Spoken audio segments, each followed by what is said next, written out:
আসসালামু আলাইকুম প্রিয় শিক্ষার্থী বন্ধুরা, আশা করি তোমরা সকলেই ভালো আছো। আজকে আমি তোমাদের সাথে খুবই মজার একটি লেসন শেয়ার করব। লেসনটি হলো প্রাইমারি বাহু দূষক এবং সেকেন্ডারি বাহু দূষক।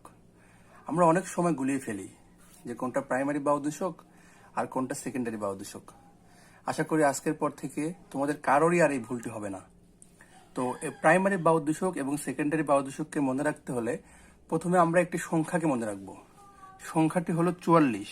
সংখ্যাটি হলো 44, অর্থাৎ প্রাইমারি বাহু দূষককে মনে রাখতে হলে মনে রাখবো যেসব দূষক যৌগের আণবিক ভর 44 বা তার কম। কি মনে রাখবো? যেসব দূষক যৌগের আণবিক ভর 44 বা তার কম তারা তোমার হচ্ছে প্রাইমারি বাহু দূষক, অর্থাৎ 44 বা তার কম তারা তোমার হচ্ছে প্রাইমারি বাহু দূষক। আর যেসব দূষক যৌগের আণবিক ভর 44 থেকে বেশি তারা তোমার হচ্ছে সেকেন্ডারি বাহু দূষক।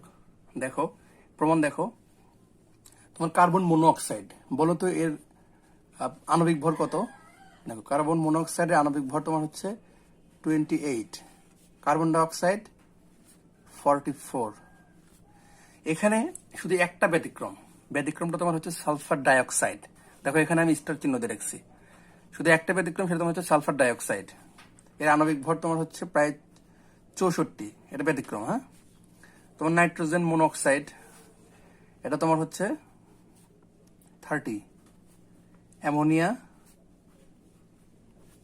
17, হাইড্রোজেন সালফাইড এটা তোমার হচ্ছে 34। তাহলে দেখো তো সালফার ডাইঅক্সাইড ব্যতীত আর কোনোটা কি তোমার 44-এর উপরে আছে? নাই।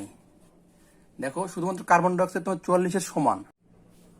আমি তোমাদের প্রথমে কি বলছি, যেসব বায়ু দূষকের আণবিক ভর 44-এর সমান বা কম তারা তোমার প্রাইমারি বায়ু দূষক।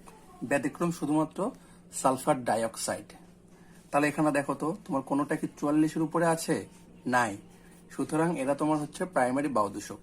তুমি অনুরূপভাবে এখানে দেখো, এই যে সালফার ট্রাইঅক্সাইড, হাইড্রোজেন সালফেট, তোমার হচ্ছে নাইট্রোজেন ডাইঅক্সাইড, নাইট্রোজেন পেন্টাঅক্সাইড, তারপরে তোমার হচ্ছে প্যান্স।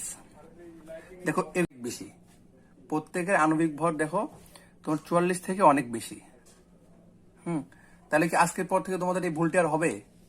আশা করি আজকের পর থেকে তোমাদের এই ভুলটি আর কারোরই হবে না।